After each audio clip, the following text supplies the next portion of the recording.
Okay, good morning, everybody. As you know, EWA recently launched a new web-based frequency coordination and management portal called Cevo. It is the first of its kind in the industry, and I really think that you'll enjoy Cevo because it makes your life a lot easier for doing application verification, tracking applications, and managing licenses for your customers. I'm going to start by showing you the Cevo tools. You don't have to be logged into Cevo in order to use the tools. And you can find the tools in the orange bar, and there are 7 of them. We can do a call sign search. You can do a call sign search by the call sign, by the FRN, or by a licensee name. I happen to be working on a call sign earlier today, so I'm going to put that in there for us and ask it to search. The search takes no more than a minute.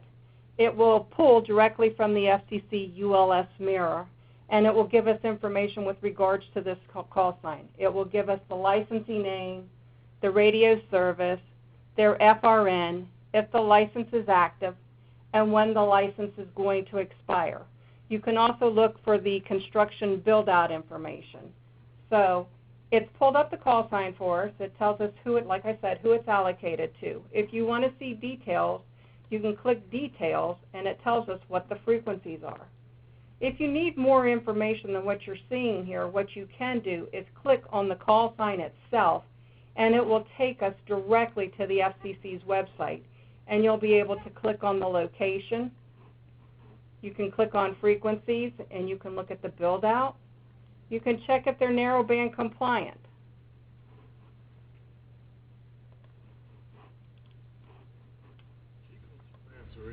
Maximum ERP, that allows us to determine what the maximum ERP can be for a specific location. We know that the FCC requires us to do everything in degrees, minutes, and seconds, so I normally just click to get the latitude and longitude. And the latitude and longitude that I'm going to use today is out in Vegas.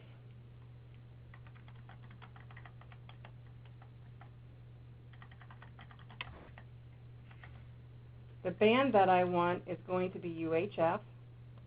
My area of operation is 32 kilometers. And my HAAT, I'll say, is 150. And I'm going to ask it to get the ERP for me. And you'll notice that it can tell me that I can have 347 watts ERP based on the proposed parameters that I've entered in here. But we know that we really shouldn't ask for more than what the FCC allows and what your system really needs. Next we have Map It. Map It is when you don't know what the coordinates are and you want to look at a location. So I'm going to do a search by an address here.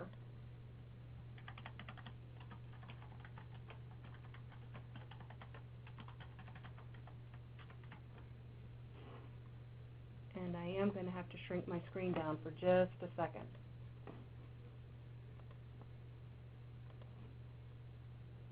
And you'll notice that it gave me the latitude and the longitude in decimal format.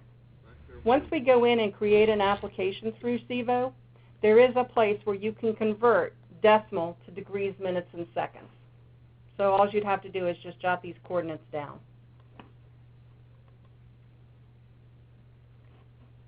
One other thing that I wanted to show you too. It shows you that we're close to Washington, D.C., which is true.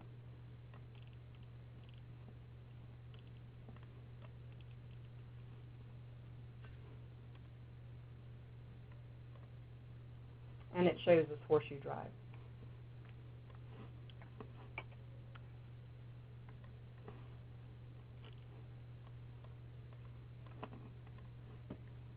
After Map It, we have HAAT.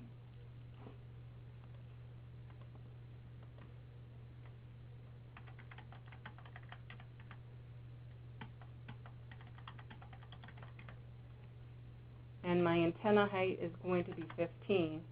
I'm not going to put the elevation in. We do know that the FCC does every 8 radials, which is every 45 degrees, and I'm going to ask it to do the calculation for me. And you will notice that once it gets the information, it will give me the ground elevation as 643 meters and that the HAAT is in a negative 10.8666. We know that the FCC would like us to go to the nearest tenth, so this would be a negative 10.9 because of rounding.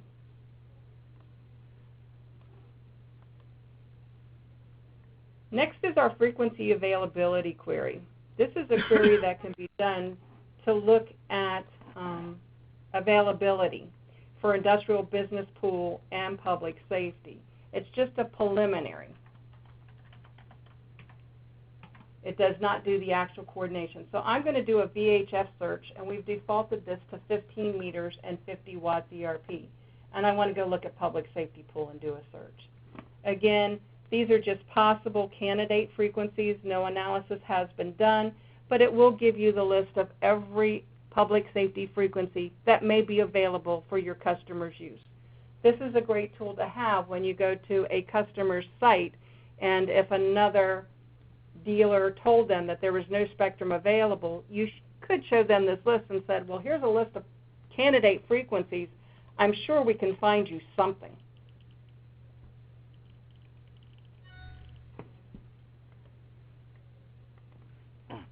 Ground elevation is our next tool.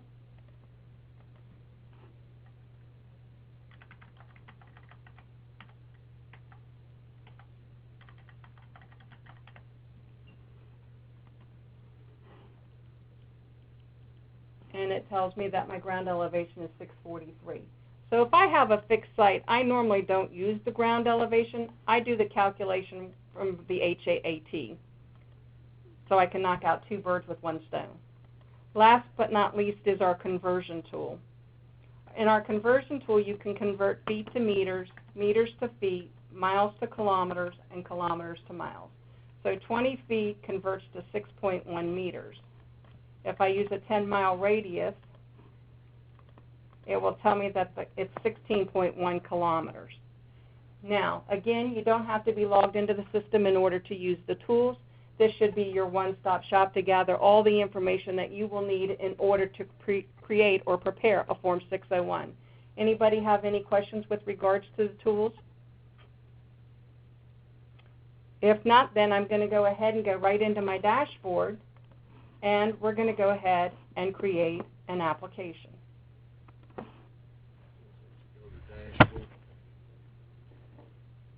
I'm sorry, did somebody say something? Okay.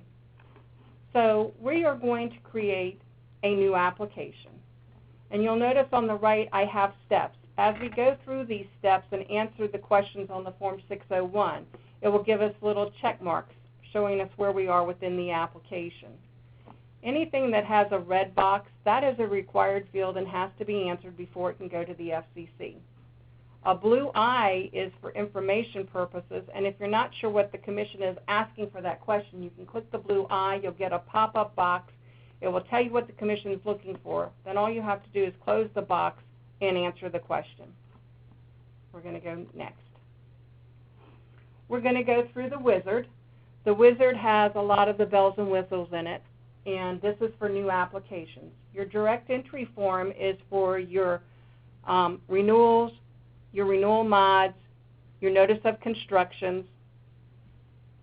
The template form, if you do a lot of mobile-only applications, I would suggest that you create a template. And from that template, you can create an application. But as I said, for right now, we're going to use the wizard.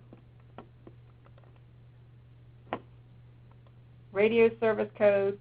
We have a drop-down. It tells us what they are. Within the box, if I just type the letter I, you saw that it brought up industrial business pool. That's what I want to use. To do an FRN search, you can do it by, again, an FRN search can be done by a company name, an individual name, or the actual FRN. So I'm going to say, I believe I have an FRN, and I'm going to type in company name.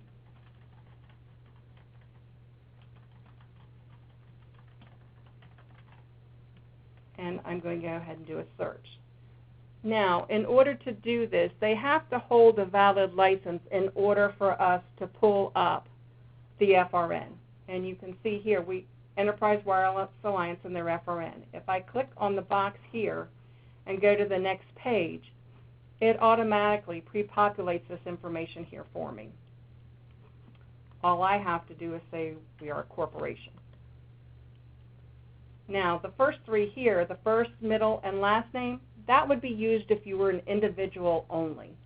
The legal entity name would be for the company. If you wanted attention to,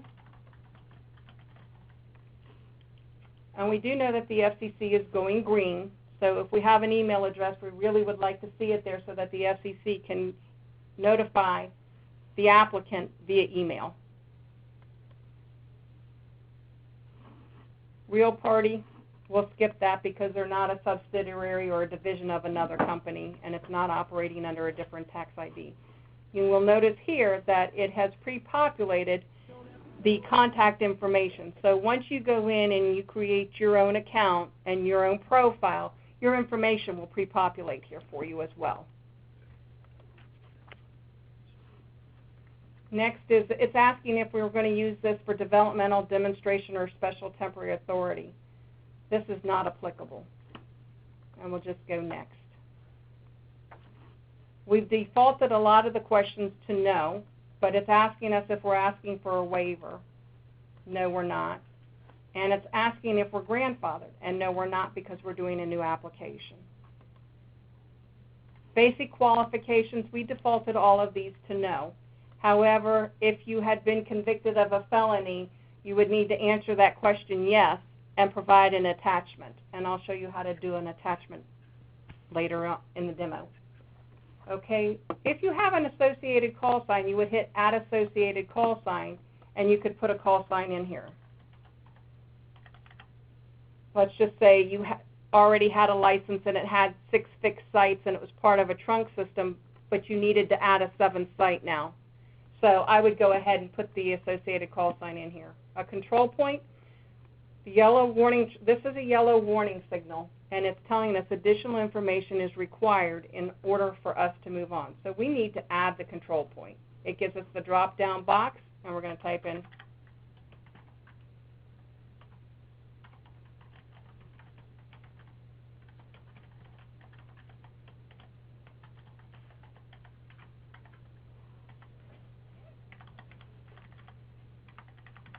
and all I'm doing is tabbing through these fields and hitting next. Now it wants to know what type of service or product I provide to the industry. And I'm going to say this is going to provide communication service to eligibles.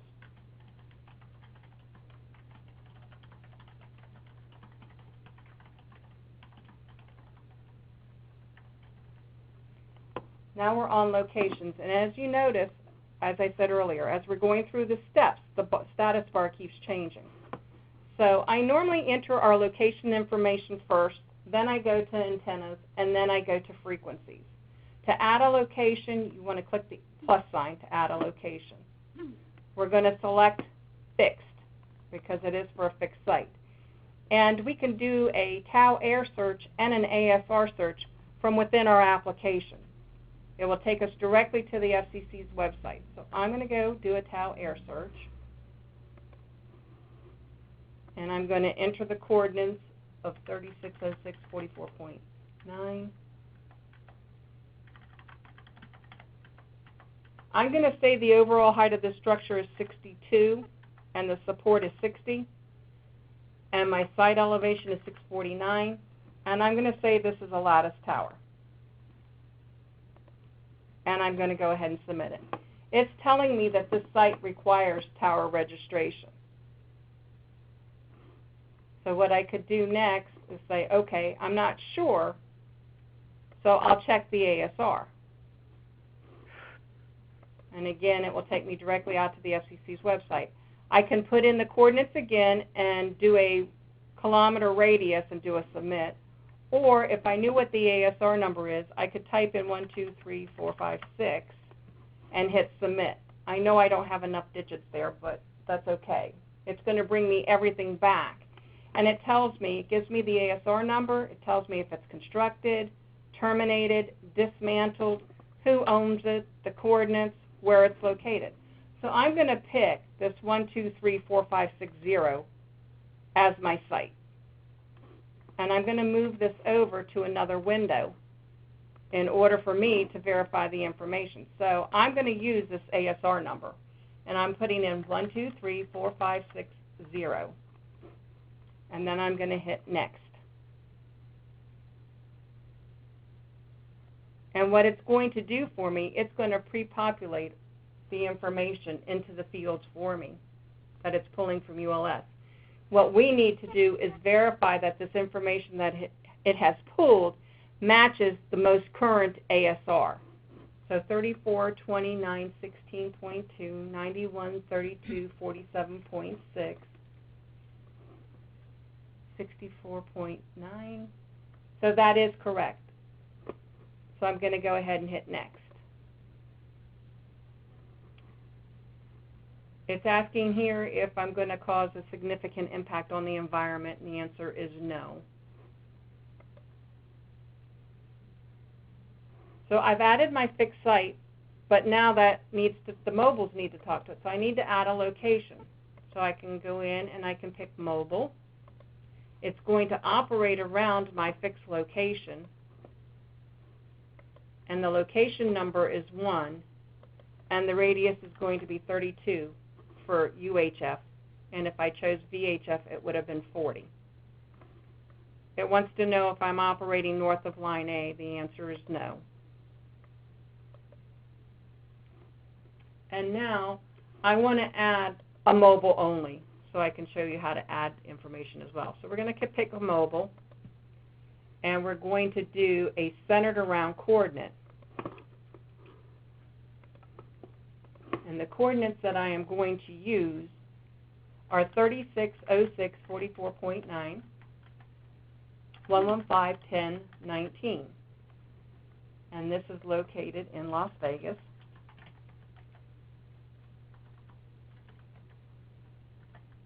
Nevada, Clark County, and I only want 8 kilometers for this. Now, earlier I told you you could see where you could convert a decimal into degrees Minton seconds. By unclicking this box, you'll see that it gives me the decimal format. By clicking the box, it converts it for me automatically. Okay, again, we're not going to have a significant impact on the environment, and no, I'm not operating north of line A.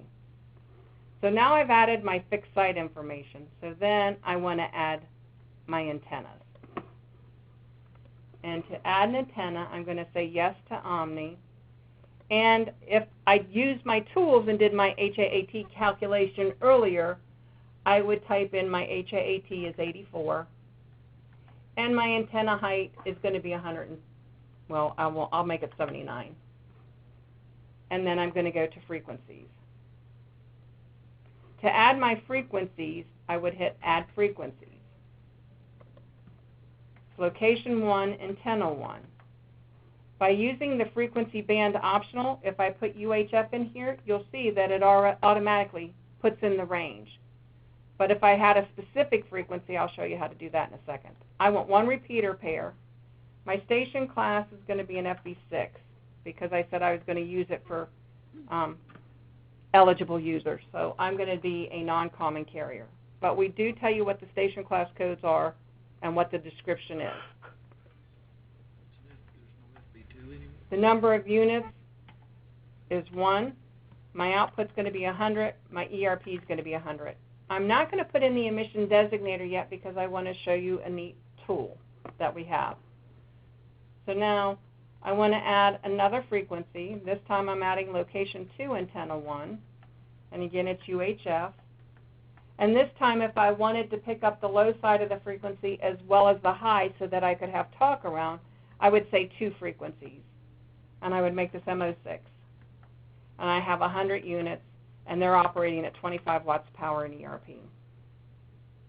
I want to add the third location, which is my mobile talk around. I can put VHF in here, and it gives me the VHF range. And usually you want 5 of those. And there's 25 of these at 5 watts of power in ERP. So what I want to do now, by using the copy tool, it copies my location 1. Instead of doing the range, I want to take it off of the UHF range, and I want to put in a specific frequency of 451.175. But you'll see that it has copied everything over for me. I can do the same thing with location 2. Put it on select, and this time if I wanted talk around, I would put in 451.175. I would change the number to 1 because I need to copy this again so I can put in the high side of the frequency, which would be the 456.175. And then if I've changed my mind and saying, no, I don't want to run the specifics, I just want the range, I can click the delete box, go to the next page, and then go back to the previous page, back to my frequencies, and it's removed it for me. Next, I want to show you the multi-row. By clicking the multi-row box and then the multi-row tab here, it will bring me a pop-up box, and I can go in and add as many emission designators as I want. I can add an 11K2F3E. I can add a 7K60 FXE. I can add an 8K30 F1E. And then what it's done for me, it's put those 3 emission designators in all the boxes for me. Now, if I made a mistake, because we know that the 7 and the 8 aren't compatible, we click the box again, go back to the multi-row, and I can delete an emission designator, and I can add the 7K60 FXD, save and close. And it's changed it for me. Now I also need to know if I'm going to be compliant with the safe harbor table, so I'm going to check the safe harbor. If I had failed the safe harbor table, it would have told me why I failed, and it's usually I exceeded the maximum allowable on the ERP. So I have 2 options. I can go in and reduce my ERP based on the calculation that the 90.205 came up with, or I could increase my area of operation and provide a justification and contour to keep the 300 watts ERP that I would have liked to have had. Then we go next.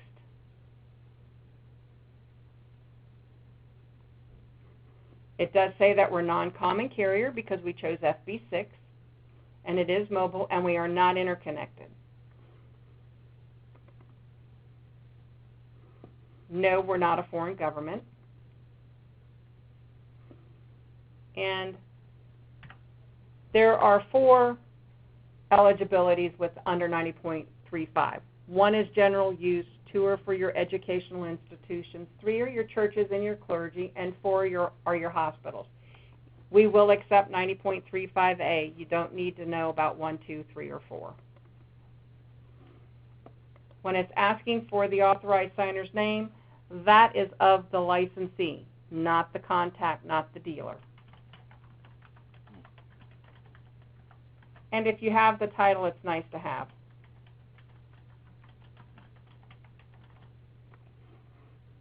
And just go next. In the box where it has you asking for you to communicate to the coordinator, you want to be very specific here.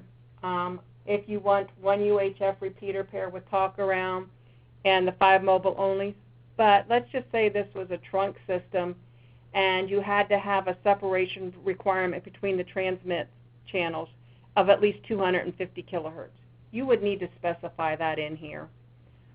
If it was VHF, and we know that those aren't designated pairs, if you had to have a 4.5 to 6 separation between transmit and receive, again, note it here. But what we're asking for now is 1 UHF repeater pair with talk around and 5 VHF mobile only. And no, I do not want EWA to prepare a waiver on my behalf. But if I was a 501c3 exempt organization or I was convicted of a felony, I would want to add a file, then select the file that I want to add,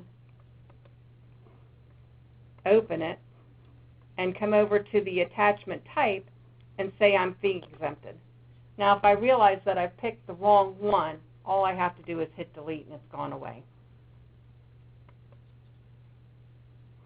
Okay, our application is successful. We're ready to continue.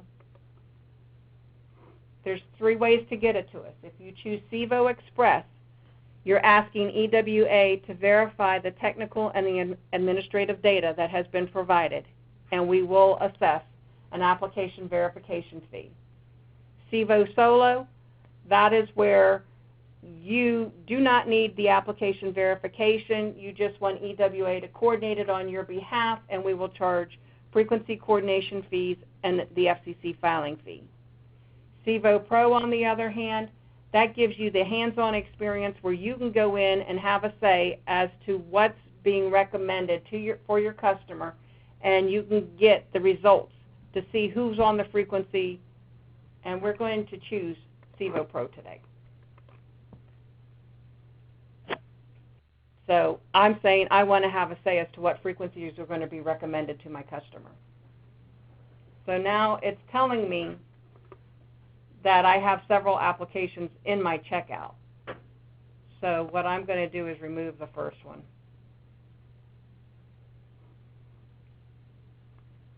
And it's telling me it's charging me $150 for the mobile only. It's charging me $185 for the frequency coordination. And then it's charging me $375, and if you wanted to see why, all you have to do is click View Details, and you can see it's charging me $210 for the application verification and the $165 for the FCC filing fee. So I can say that's correct, and I would go ahead and check out. And it's asking me for a purchase order number. So if I had a purchase order number, I would put that in here. And if you would need to put in your billing address as to where the card would be charged. So you can go in and edit that at any time, or you would add it.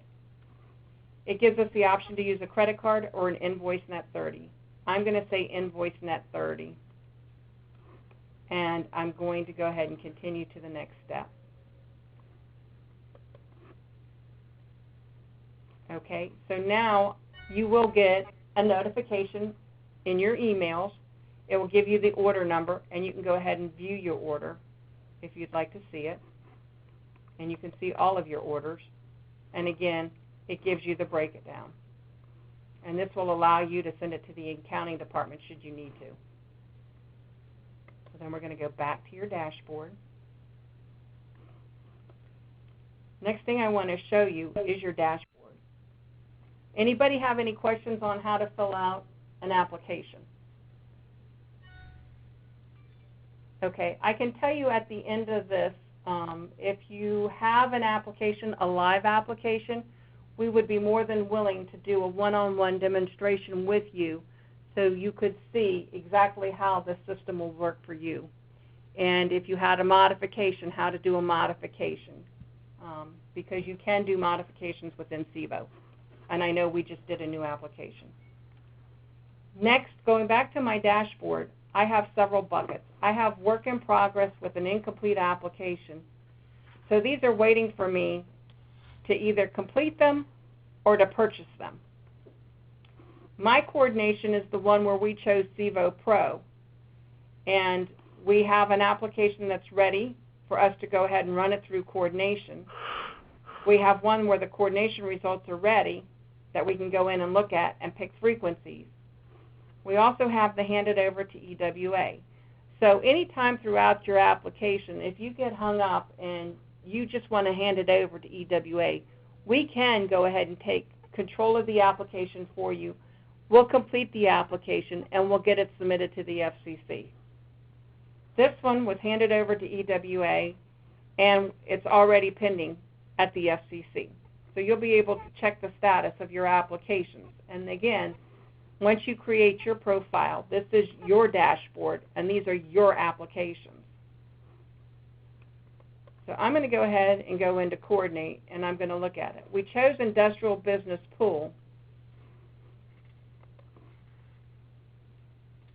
And we're running a fixed site and associated mobiles. And here are our range. So we would submit for coordination if we chose Cevo Pro.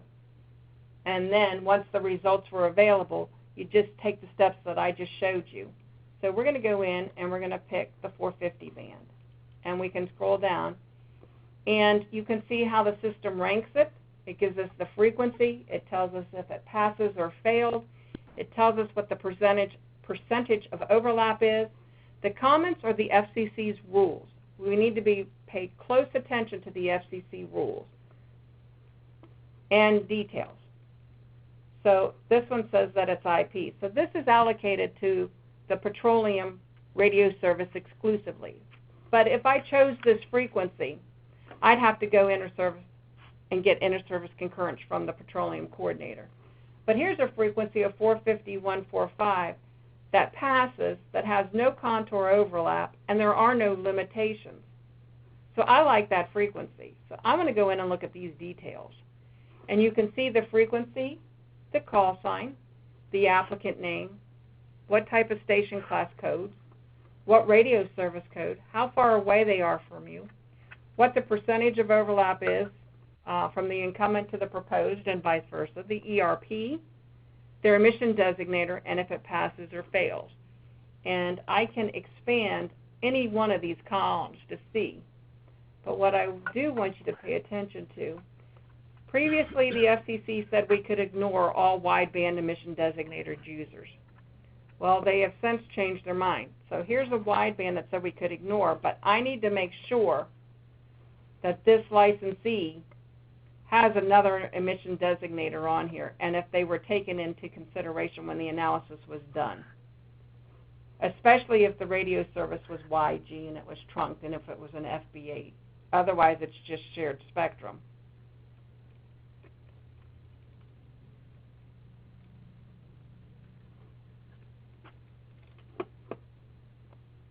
Okay, so I'm looking for international.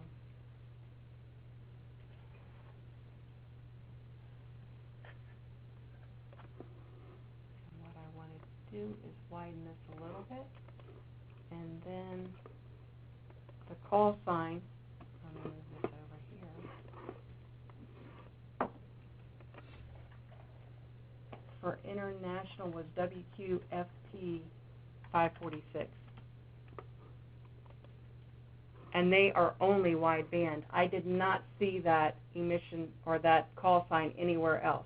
So this is also a sales tool for you as well, because they're not narrowband compliant.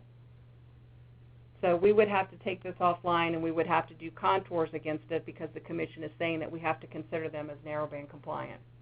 But again, you could do a sales pitch and say, hey, you're not narrowband compliant, and I'd like to help you.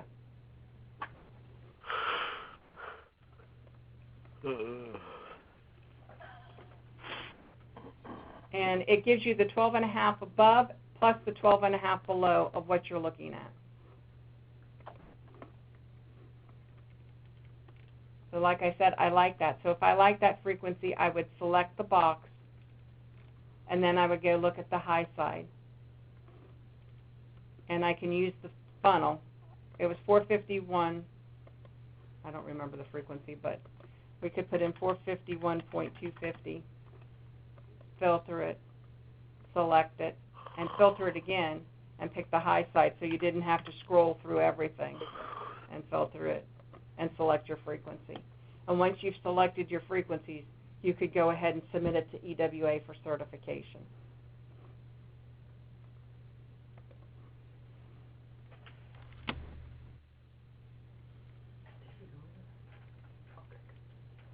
So again, in your bucket, you have your work in progress, incomplete applications, entry incomplete, entry complete, require purchasing. My coordination is applications that you use Cevo Pro, and you will be charged additional fees in order to use that, but it will allow you to make a recommendation just in case you didn't want to recommend a frequency that another one of your customers was on and you didn't want them sharing. You could go in and have a say as to what frequencies are being recommended and then hand it over to EWA. You can do this at any time by choosing Cevo Express, or within the application there's a handover to EWA button that you could collect or select. Anybody have any questions on your dashboard?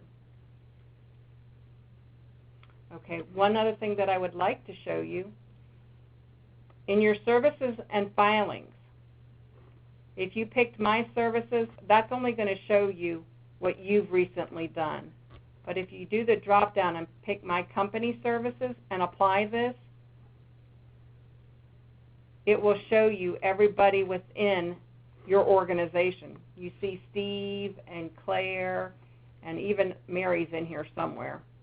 But you'll be able to see the log number, the order number, the applicant name, where the transmitter is located, who within your organization has control of the application, who at EWA is the analyst, and the status of the application. If it's in a coordination ready, entry complete, granted, submitted to FCC, you'll be able to see all that within the.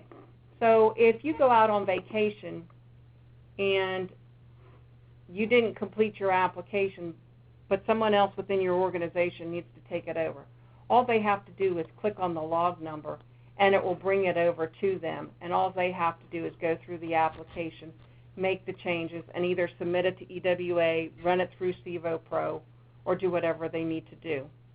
Now, we also have the print function. And on the print function, it gives you an actual FCC Form 601 for your review that you can save and store.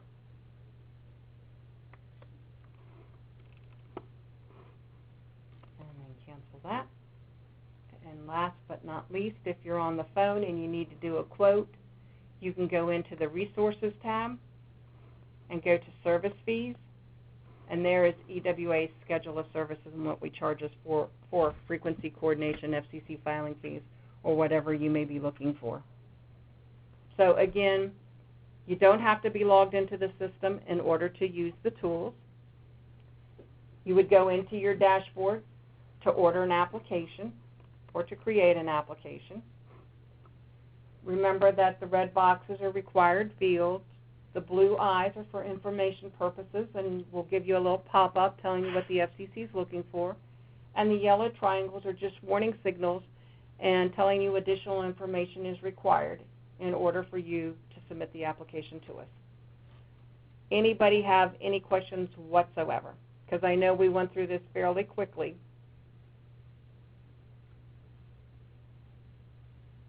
Okay. And again, as I mentioned earlier, if you would like your own Cevo demonstration and you have a live application, we would be more than happy to accommodate you to do that. You can reach me or reach out to me, and I can give you my direct dial. It's 703-797-5126. My name is Cecilia Hayes, and I am Executive Director of Spectrum Solutions. And I'd be happy to walk you through a Cevo demonstration on your own.